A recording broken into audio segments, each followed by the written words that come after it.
আমার প্রিয় ছাত্রছাত্রীবৃন্দ, তোমরা নিশ্চয়ই ভালো আছো। আমি পিডি স্যার। আজ আমি তোমাদের সঙ্গে এই শিক্ষাতীর্থে ব্যাকরণের সহজ পাঠের পাঠশালায় এসে উপস্থিত হয়েছি। আজ আমি তোমাদের সঙ্গে একেবারে একটা নতুন বিষয় নিয়ে আলোচনা করব।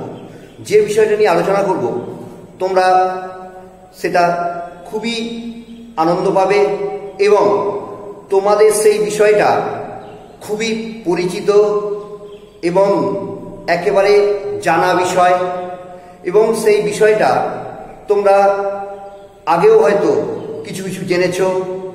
তবে এই বিষয়টা নিয়ে আমাদের আরও বিশদভাবে জানতে হবে। কেন না, এই বিষয়টা আমাদের মাধ্যমিক পরীক্ষায় কিংবা বাংলা মাধ্যম বা ইংরাজি মাধ্যমের সমস্ত যে ছাত্রছাত্রী আছো তাদের পরীক্ষাতেও এগুলো কাজে লাগবে, ঠিক আছে। আর যারা এই স্কুল সার্ভিস কমিশন পরীক্ষা দেবে তাদেরও কিন্তু খুব কাজে লাগবে, ঠিক আছে। তাহলে এবার বলো সেই বিষয়টা কি? সেই বিষয়টা হলো কারক ও বিভক্তি, ঠিক আছে। তোমরা খুব সচেতনভাবে এই ব্যাপারটা বুঝবে, মন দিয়ে তোমরা দেখবে, ঠিক আছে। তাহলে আমরা এই বিষয়টা নিয়ে আমরা আলোচনা শুরু করি। তাহলে দেখো, প্রথমেই আমরা বলি যে কারক।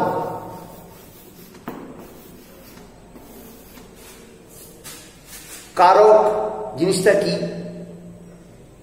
কারক কাকে বলে? কারক শব্দের অর্থ কি? কারক শব্দের উৎপত্তি কি? এগুলো আমাদের আগে জানতে হবে, ঠিক আছে। তাহলে কারক কথার অর্থ কি? কারক কথার অর্থ হলো, কারক কথার অর্থ হলো যিনি করেন, ঠিক আছে। কারক কথার অর্থ হলো যিনি করেন।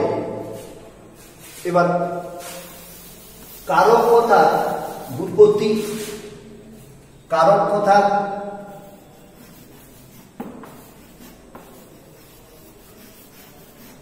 ব্যুৎপত্তি বা প্রকৃতি প্রত্যয় ক্রি যোগ অ, ক্রি যোগ অ, ঠিক আছে। এটা হলো কারক। এবার দেখো এই কারক কাকে বলে। দেখো, ক্রিয়াপদের সঙ্গে নামপদের যে অন্বয় বা সম্পর্ক, ঠিক আছে। ক্রিয়াপদের সঙ্গে নামপদের যে অন্বয় বা সম্পর্ক তাকেই বলা হয় কারক, ঠিক আছে।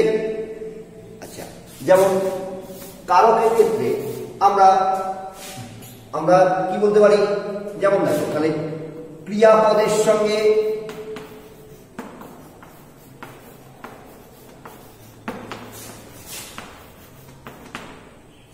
নামপদের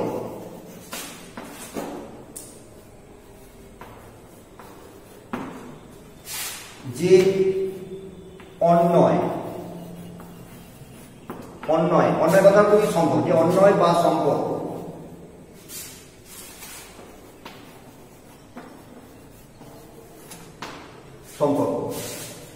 তাকেই কারক বলে।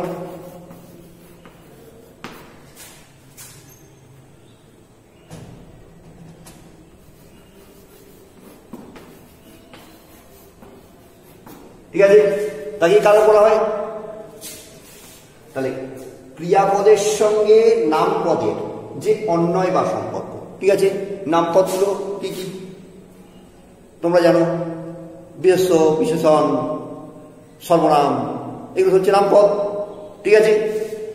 তাহলে এদের সঙ্গে ক্রিয়াপদের যে অন্বয় বা সম্পর্ক। এই কারক কয় প্রকার ও কি কি? কারক হচ্ছে 6 প্রকার।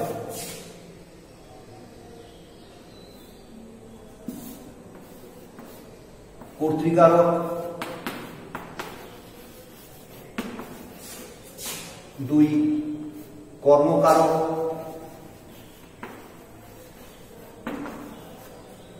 3 করণকারক,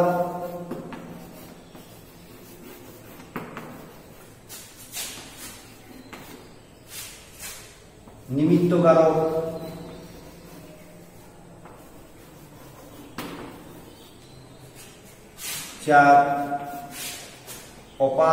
5 অপাদানকারক,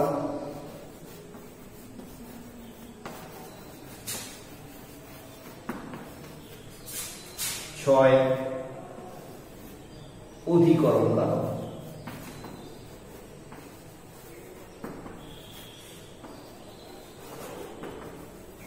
হচ্ছে অধিকরণ কারক। ঠিক আছে, দেখো তাহলে কর্তৃকারক, কর্মকারক, করণকারক, নিমিত্তকারক, অপাদানকারক আর অধিকরণ কারক। ঠিক আছে, অধিকরণ কারক, এই 6টা হলো কারকের শ্রেণী বিভাগ। ঠিক আছে, এবার দেখো এই যে কারক আমরা বললাম, এই যে কারক সঙ্গে সঙ্গে আমাদের মনের মধ্যে আরেকটা জিনিস আসে, সেটা কি অকারক। সেটা কি অকারক।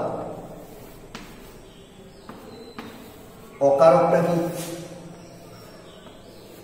অকারক কি? অর্থাৎ যা কারক নয়, সেটা কি? অর্থাৎ ক্রিয়াপদের সঙ্গে যার কোনো অন্বয় বা সম্পর্ক থাকে না, তাকে বলে অকারক। তাহলে অকারক কাকে বলে? ক্রিয়াপদের সঙ্গে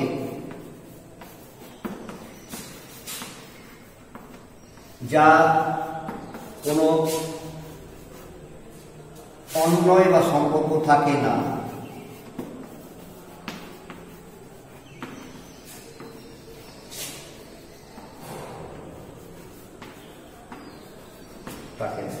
তাকে বলা হয় অকারক। তাহলে অকারকের সম্পর্ক কার সঙ্গে থাকে? নামপদের সঙ্গে নামপদের। ঠিক আছে, নামপদের সঙ্গে নামপদের। তাহলে এরকম ঘুরিয়ে যদি প্রশ্ন হয়, অকারককে কারক বলা হয় না কেন? তাকে কি বলা হয়? পদ বলা হয়। তাহলে অকারককে পদ বলা হয় কেন, কারক বলা হয় না কেন? তাহলে তার উত্তরটা কি হবে? কারণ অকারকের সঙ্গে ক্রিয়াপদের কোনো সম্পর্ক নেই, তাই তাকে কারক বলা হয় না। ঠিক আছে, ব্যাপারটা বোঝা গেছে? অকারক কয় প্রকার ও কি কি? তাহলে এখন প্রশ্ন, অকারক কয় প্রকার ও কি কি? দেখো, অকারক হলো 2 প্রকার। অকারক 2 প্রকার।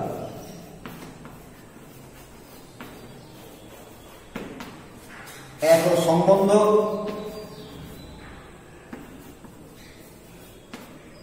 আর 2 হলো সম্বোধন। ওই যে তাহলে সম্বন্ধ আর সম্বোধন, এগুলো হলো পদ, সম্বন্ধ পদ আর সম্বোধন পদ। ঠিক আছে, এগুলো হলো অকারক। ঠিক আছে, তাহলে আমরা কারক আলোচনা করলাম, অকারক আলোচনা করলাম। এবার বিভক্তি।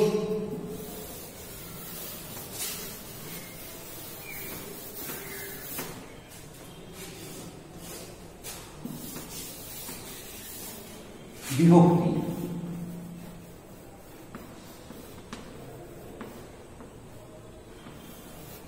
বিভক্তি জিনিসটা কি? বিভক্তি কাকে বলে?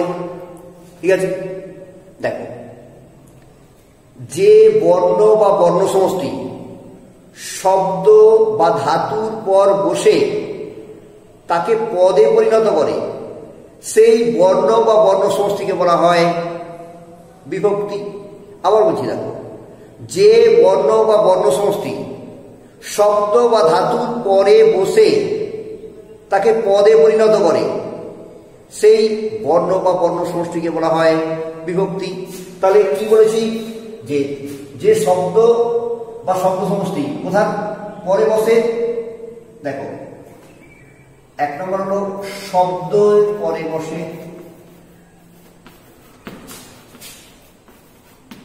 বসে কিংবা ধাতুর পরে বসে।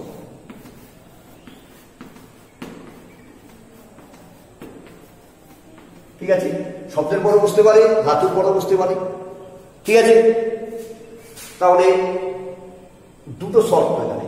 তাহলে বিভক্তি হতে গেলে কি করতে হবে না, শব্দের পরে সেই বর্ণ বা পদসমষ্টি বসবে কিংবা ধাতুর পরেও বসতে পারে। ঠিক আছে, আর এটা বসে তার কি করবে, বিভক্তির কাজ কি, বিভক্তির কাজ কি, বিভক্তির কাজ শব্দ বা ধাতুকে পদে পরিণত করা। শব্দ বা ধাতুকে পদে পরিণত করে।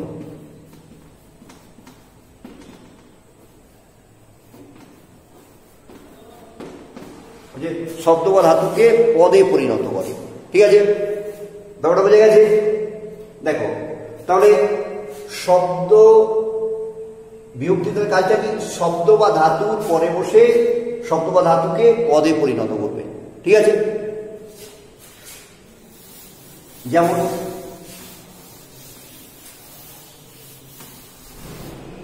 দেখো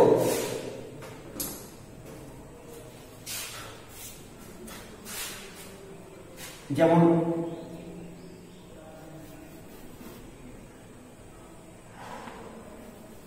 কলম যুক্ত এ সমান কলম যুক্ত এ সমান হচ্ছে কলমে।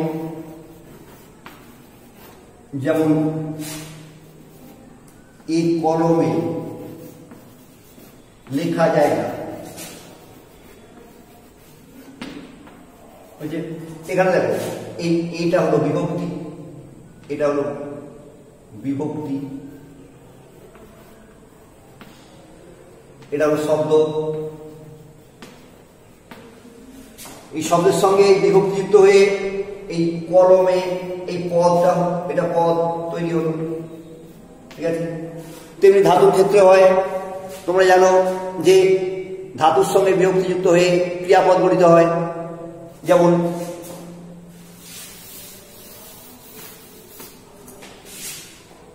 আমি বই পড়িতেছি, আমি বই পড়িতেছি।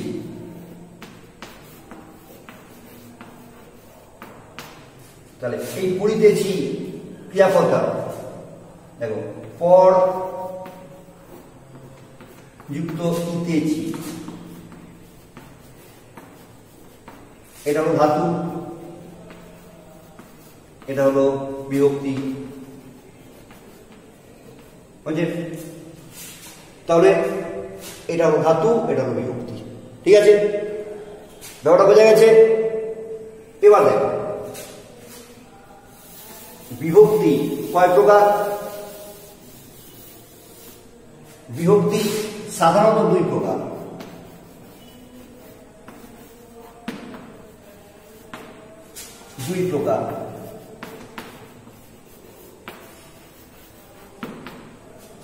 এক নম্বর হলো শব্দ বিভক্তি, দু নম্বর হলো ধাতু বিভক্তি।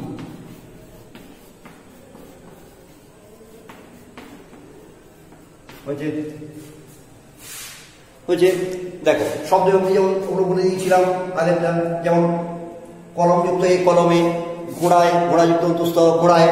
তাহলে শব্দ বিভক্তি কোনগুলো, যেমন এ তে অন্তস্থ রে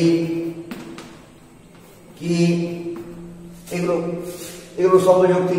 আর ধাতু বিভক্তি যেমন ইতেছি ইতেছ, এগুলো ইতেছি ইতেছ,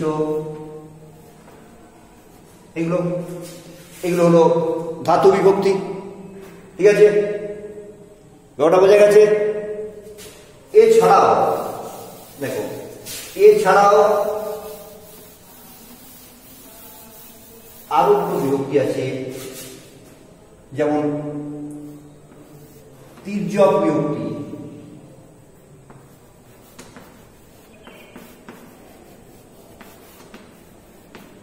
তির্যক বিভক্তি এবং নির্দেশক বিভক্তি। নির্দেশক বিভক্তি। তির্য বিভক্তি কাকে বলে? তির্য বিভক্তি যে সমস্ত বিভক্তি সবগুলো কারকেই প্রযুক্ত হয়, যেসব বিভক্তি সবগুলো কারকেই প্রযুক্ত হয় তাকেই বলা হবে তির্যক বিভক্তি। ঠিক আছে, সেগুলো কোনগুলো? এ, তে আর অন্তস্থ, এগুলো হলো তির্যক বিভক্তি। ঠিক আছে, যে বিভক্তিগুলি সবগুলো কারকেই প্রযুক্ত হয় তাকে বলা হয় তির্যক বিভক্তি। ঠিক আছে, আর নির্দেশক বিভক্তি যে বিভক্তির দ্বারা বিশেষ্য, বিশেষণ ইত্যাদি সংখ্যা বা পরিমাণ নির্দেশ করে। ঠিক আছে, সংখ্যা বা পরিমাণ নির্দেশ করে, যেমন টি, টা, খানা, খানি, গুলো, গুলি। হচ্ছে টি, টা, খানা, খানি, গুলো, গুলি, এগুলো এগুলো হলো নির্দেশক বিভক্তি।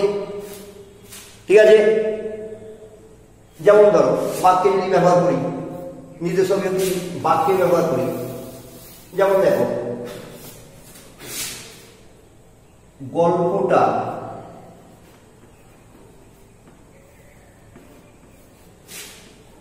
সবাই জানে। এখানে দেখো এই যে টা, গল্পটা, এই টাটা হলো নির্দেশক। ঠিক আছে, এই টাটা হলো নির্দেশক। তাহলে ব্যাপারটা বোঝা গেছে।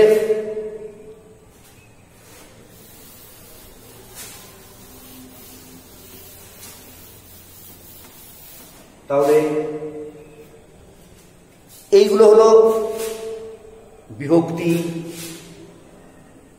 অকারক, কারক। কিন্তু এর সঙ্গে আমাদের আর একটা জিনিস এর সঙ্গে সঙ্গেই আমাদের মনে করতে হবে, সেটা কি? কারকে এই যেমন বিভক্তি যুক্ত হয়, তার সঙ্গে আর কি? অনুসর্গ। অনুসর্গ বলে একটা জিনিস যুক্ত হয়, সেটা কি? অনুসর্গ। অনুসর্গটা কি? অনুসর্গ কাকে বলে? দেখো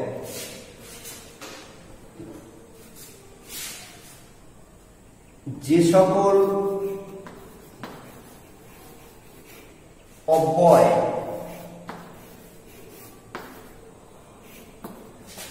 বিশেষ্য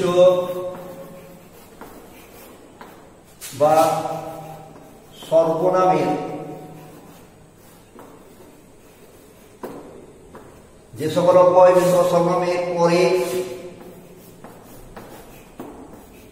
পৃথকভাবে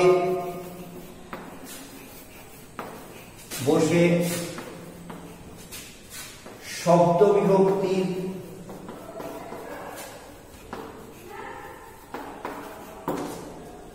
কাজ করে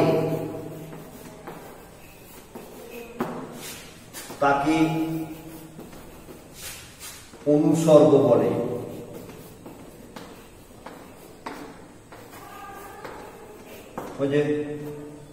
দেখো যে সকল অব্যয় বিশেষ্য বা সর্বনামের পরে পৃথকভাবে বসে শব্দ বিভক্তির কাজ করে তাকে বলা হয় অনুসর্গ। তাহলে অনুসর্গের কি কি বিষয়ে কি কি আমাদের নজর দিতে হবে? দেখো অনুসর্গ হচ্ছে বিশেষ্য বা সর্বনামের পরে বসবে, বিশেষ্য বা সর্বনামের পরে বসবে, আর কি? পৃথকভাবে বসবে, পৃথকভাবে বসে, আর কি? তার কাজটা কি? শব্দ বিভক্তির কাজ করে। ঠিক আছে? তাহলে অনুসর্গের কাজ কি? কাজ, অনুসর্গের কাজ শব্দ বিভক্তির কাজ। অনুসর্গ কি করে? শব্দ বিভক্তির কাজ করে। ঠিক আছে? বোঝা গেছে? শব্দ বিভক্তির কাজ করে। অনুসর্গের ব্যাপারটা বোঝা গেল। তাহলে অনুসর্গ উদাহরণ কি? অনুসর্গের উদাহরণ হলো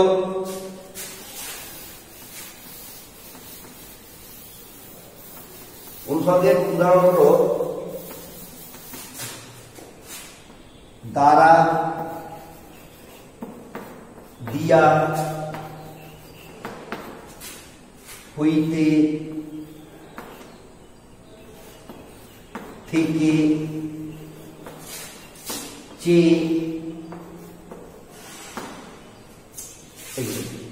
ঠিক আছে? অনুসর্গকে দুভাগে ভাগ করা যায়, একটা নাম অনুসর্গ আর একটা ক্রিয়া অনুসর্গ। ঠিক আছে? নাম অনুসর্গ আর ক্রিয়া অনুসর্গ। এক নম্বর হলো নাম অনুসর্গ,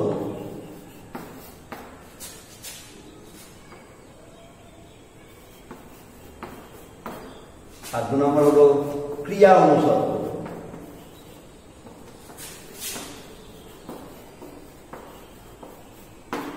বুঝে বোঝা গেছে? নাম অনুসর্গ আর ক্রিয়া অনুসর্গ। আমাদের কারকের ক্ষেত্রে এই অনুসর্গগুলো কাজে লাগে। যেমন দেখো,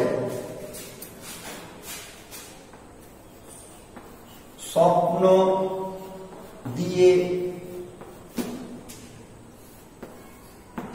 বুঝে, স্বপ্ন দিয়ে তৈরি সে দেশ, এখানে স্বপ্ন দিয়ে। ঠিক আছে? এখানে বিভক্তির বদলে এখানে কিন্তু অনুসর্গ বসেছে। ঠিক আছে?